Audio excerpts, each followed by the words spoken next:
Donc, deux autres approches qui lui viennent à l'esprit. La première, c'était de payer davantage en fonction de la distance parcourue par l'utilisateur. Et l'autre approche que Dave vient de mentionner serait de payer, par exemple, les agents communautaires qui parviennent à faire venir la femme pour accoucher dans la formation sanitaire si les femmes viennent des villages ruraux reculés.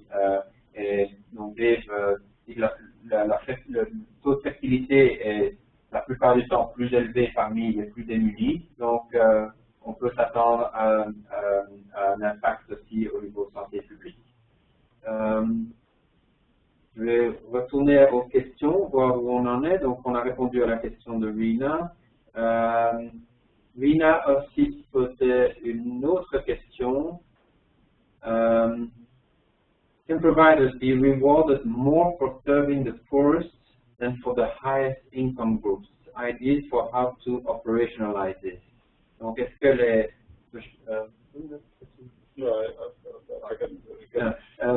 Et donc en français, est-ce que les formations sanitaires peuvent être récompensées davantage pour servir les plus pauvres que les plus riches? Et comment mettre en œuvre une telle approche? Je pense que ça a été en grande partie déjà répondu, mais Dave peut ajouter quelque chose.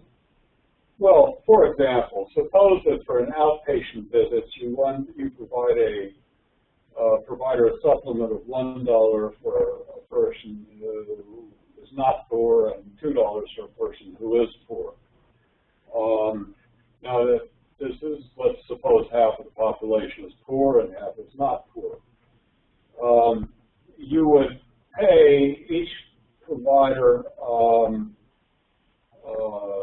the $1 on the basis of the service records. Then you would do the verification separately. And suppose you found that, say, 1/3 of the provider's patients were poor and 2/3 were not poor. When you do your village survey, you then send the provider, each provider, a supplementary payment of $1 times 1/3 of the patients he had served, based on the rural findings of the rural sample. I think you probably need a reasonably large sample for that, but I don't think it would be impossibly so. And let me say, I realize that it's adding another degree of complexity to an approach that's rather new and untried. So it's not without disadvantages.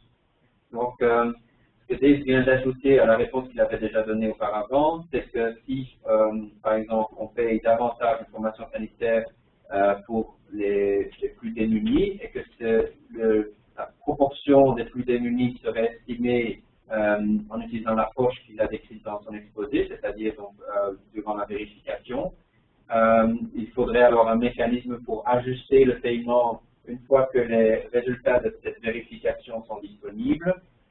Mais déjà, j'ajoute aussi que ça rend un peu plus compliqué une approche qui est déjà relativement neuve dans la plupart des pays, et donc peut-être qu'il faut peut-être un peu attendre avec ce genre d'approche. Une autre question de Colin Mamadou. Pour ce qui est des questionnaires, sont-ils des outils standards ou peut-on les adapter selon le projet? So in English, another question from Colin Mamadou.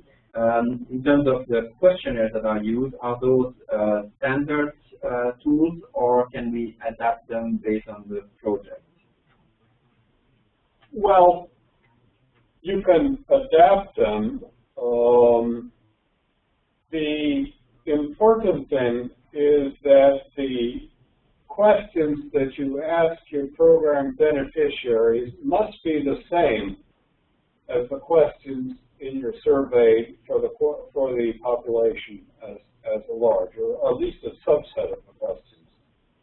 Now, let's suppose again, let's suppose as in Kenya, you want to do a large household survey and ask that questions and get information about whether or not the person has received PBF services or not, then your questions can be more or less. You have a wide range of options. But let's suppose you want to use a demographic and health survey or some other survey that's already been done as a baseline. The DHS survey has a fairly standard set of questions, but for across countries, that has been proven to work pretty well for this purpose. There is some variation from country to country. For example, in Bangladesh, they'll ask people whether they've had a boat and not whether they've had a camel, for example. So there'll be a fair amount of variation, but in general, they're the standards. And the important thing is, if you're going to use a DHS or something like that, you need to be sure that the questions you ask of your beneficiaries are the same questions that are on that larger baseline survey. Donc, ce que Dave vient de dire, c'est que les questions qu'on pose aux utilisateurs doivent être exactement les mêmes que celles qui ont été posées dans l'enquête nationale qu'on utilise comme référence. Donc, en gros, c'était ça sa réponse. Je viens d'envoyer un lien dans l'écran de chat et on aimerait bien vous demander d'évaluer ce webinaire. Attendez, je tape. Donc, I just posted a link in the chat window. We would love to ask you to evaluate this webinar. It's just a few questions. It won't take you more than 2 minutes. Ça va pas vous prendre plus de 2 minutes. Et ça nous permettra d'améliorer là où vous pensez qu'il y a moyen d'améliorer pour les prochains webinaires. I believe Dave has answered all the questions, so we will leave it to this.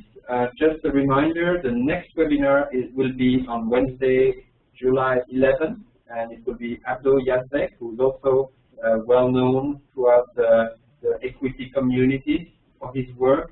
So that will be at the same time, at 12 p.m. GMT. Donc notre prochain webinaire sera le 11 juillet, mercredi 11 juillet, et ce sera Abdo Yazbek, qui est également une personne très connue dans les milieux qui travaille dans l'équité de la santé.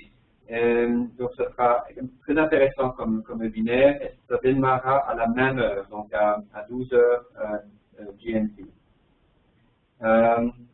Dave, any final comments? No, thank you very much for your time, and please feel free to get in touch with me if you have any further questions, or with Alex. Alex can forward your questions to me.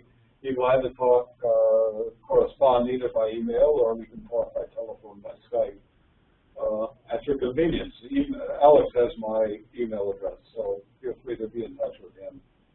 Donc, ce que Dave vient de dire, c'est que si vous avez des questions, vous pouvez toujours le contacter, soit directement par email si vous avez son adresse, sinon vous pouvez m'envoyer des emails et je les ferai suivre. Voilà, donc je voulais remercier Dave pour avoir pris le temps de venir ici et de faire son exposé, de répondre aux questions. Merci beaucoup aussi l'Institut de médecine tropicale pour l'appui technologique. On a utilisé leur système WebEx. Et merci aussi au programme HS 2020 de USAID qui nous appuie dans cette activité. So I'd like to thank Dave for the time he's made available for this webinar and to answer the questions. I'd like also to thank the Institute of Tropical Medicine in Antwerp, which allows us to use their WebEx account and which provides technical support to make it happen. And finally, I'd like to thank HS 2020, the USAID funded program, which supports this working group on PBF and equity. Thank you, everyone, and goodbye.